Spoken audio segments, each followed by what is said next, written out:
O rico e Lázaro. Parábola ou história real? Leamos. Ora, havia certo homem rico que se vestia de púrpura e de linho finíssimo e que todos os dias se regalava esplendidamente.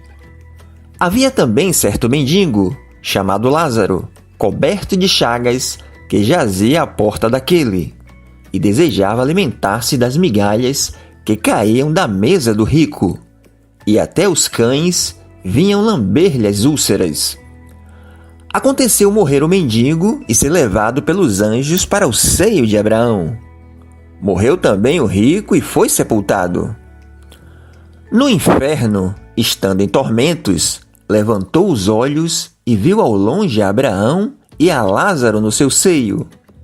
Então, clamando, disse: Pai Abraão, tem misericórdia de mim, e manda a Lázaro que molhe em água a ponta do dedo e me refresque a língua, porque estou atormentado nesta chama. Disse, porém, Abraão: Filho, lembra-te de que recebeste os teus bens em tua vida, e Lázaro igualmente os males. Agora, porém, aqui ele está consolado, tu em tormentos.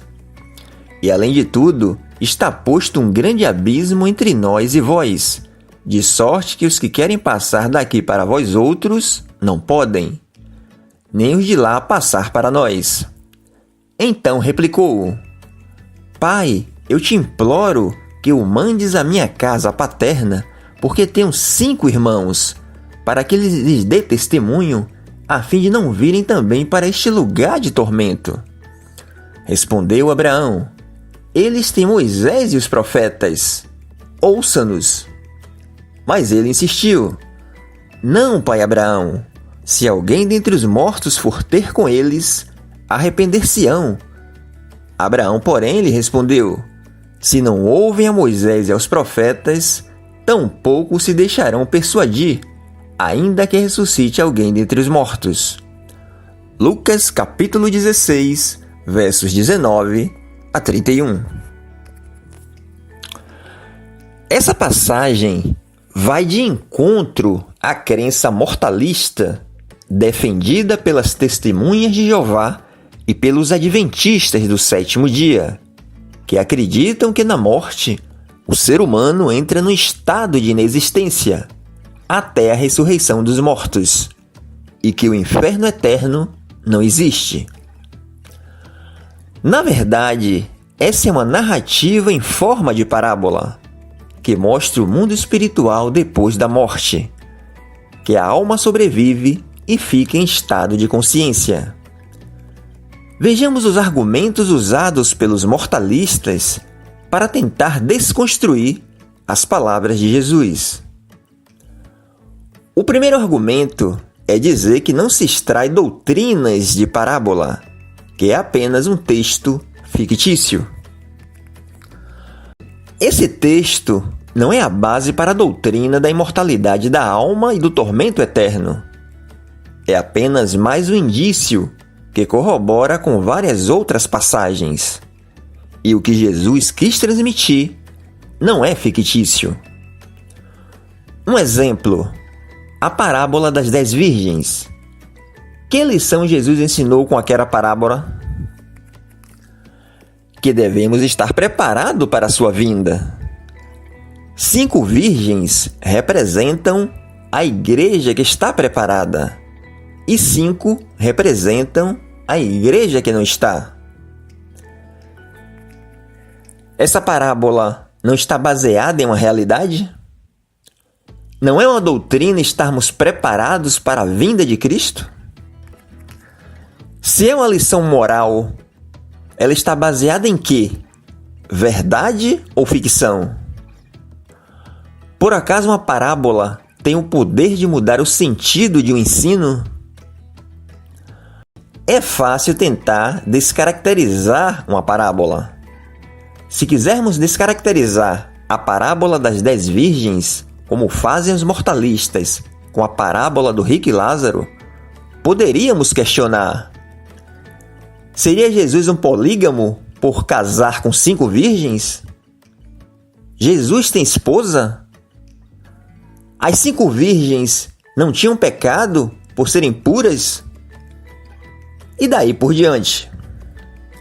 Por que aqueles que querem descaracterizar a parábola do rico e Lázaro não fazem com a parábola das 10 virgens? Ainda que sejam parábolas, o que mudaria? Nada. Afinal, mesmo nas parábolas, Jesus nunca disse qualquer coisa contrária à verdade. Todas as parábolas de Jesus refletem realidades. Isso não significa que as parábolas sejam histórias 100% literais, nem que possamos basear doutrinas em seus pormenores.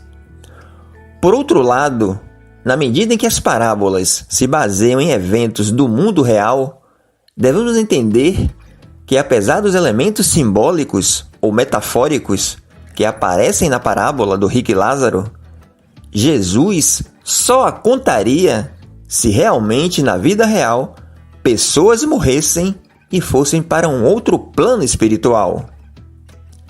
Ele quis mostrar uma realidade sobre a vida após a morte, e isto está notório no texto. O segundo argumento é que, se for uma história real, um espírito bebe água, possui língua, dedo.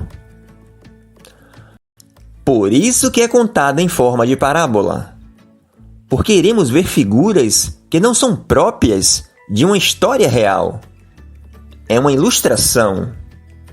Jesus se utiliza de simbolismos ou figuras de linguagem para fazer com que os ouvintes entendam a mensagem.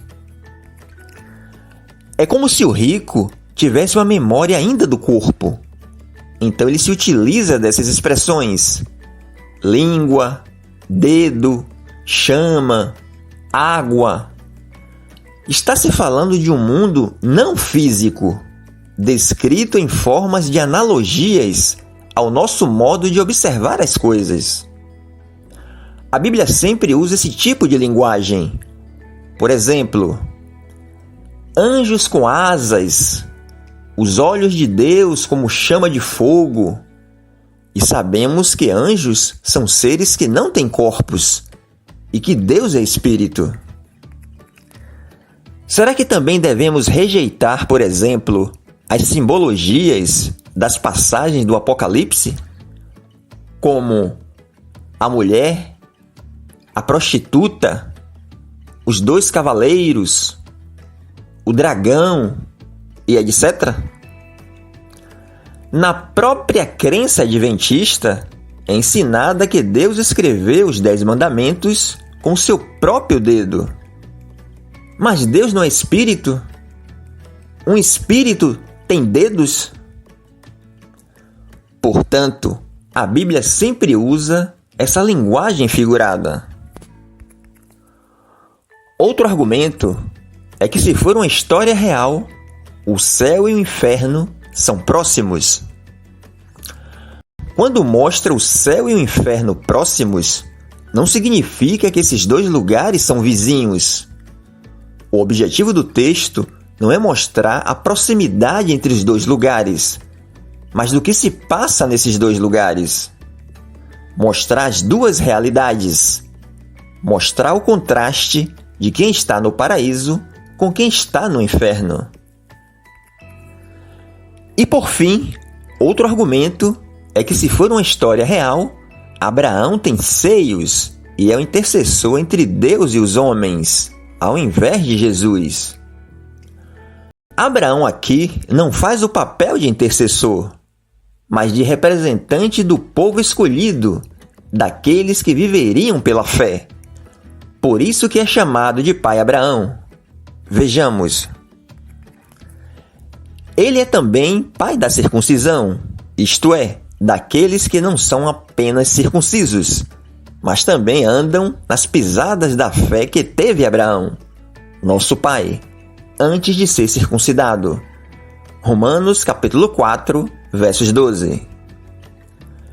E seio de Abraão não é uma coisa física ou um lugar geográfico, é uma figura de linguagem e significa lugar de intimidade, lugar de bem-aventurança, lugar de gozo, significando o próprio céu.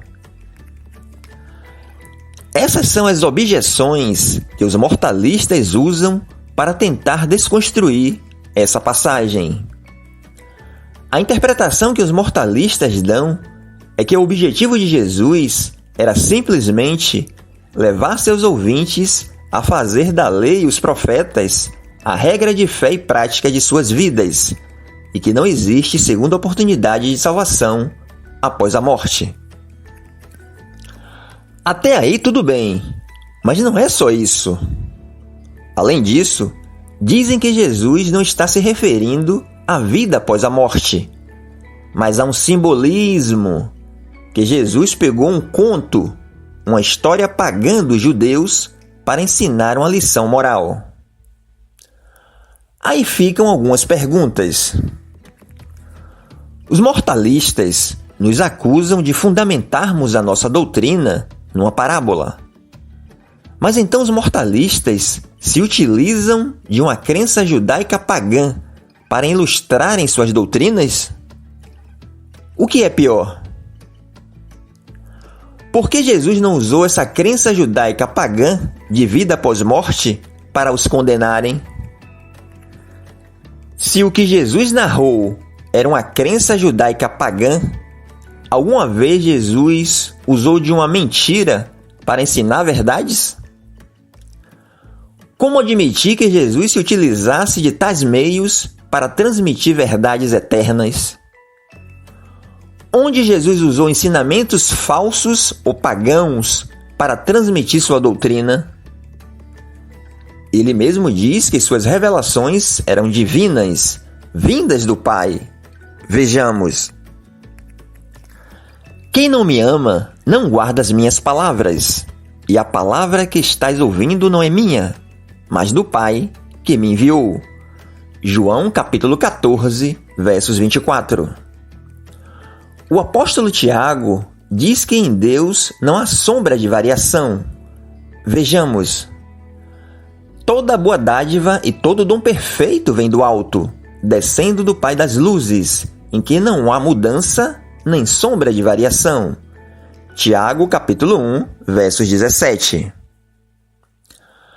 Todas as 42 parábolas contidas na Bíblia e as contadas por Jesus, ainda que contenham elementos simbólicos e figurados, são baseadas em coisas que acontecem na realidade. Nenhuma parábola se baseia em ilustrações irreais, muito menos ensinamentos pagãos. Essa narrativa em forma de parábola, contada por Jesus, nos deixa pelo menos 6 lições. Primeira, que a salvação ou a perdição não depende da condição social.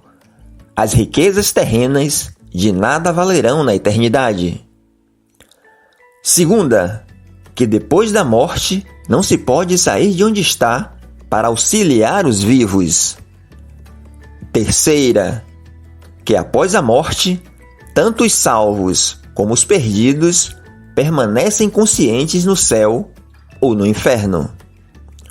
Quarta, que o estado de tormento ou de bem-aventurança após a morte é um estado consciente e irreversível. Quinta, que a morte encerra as oportunidades nessa vida. As escolhas que fizermos nessa terra definirá onde passaremos a eternidade. Sexta, que o meio eficaz de salvação é crer em Jesus e na sua palavra. Portanto, mesmo concordando que o texto não é 100% literal, não dá para descaracterizar a mensagem de Jesus, não dá para negar que Jesus se refere ao mundo espiritual. O seu objetivo-alvo é falar sobre a vida após a morte, falar como será a eternidade para o perdido e para o salvo. Não dá para aceitar o que fazem as testemunhas de Jeová e os adventistas do sétimo dia, por não se encaixar com aquilo que creem. É o velho ditado: se a Bíblia não se encaixa com a minha doutrina, eu tenho duas opções. Ou eu mudo a minha doutrina para concordar com a Bíblia, ou eu mudo a Bíblia para adaptar a minha doutrina. Infelizmente, é isso que fazem as testemunhas de Jeová e os adventistas do sétimo dia, nessa história em forma de parábola contada por Jesus.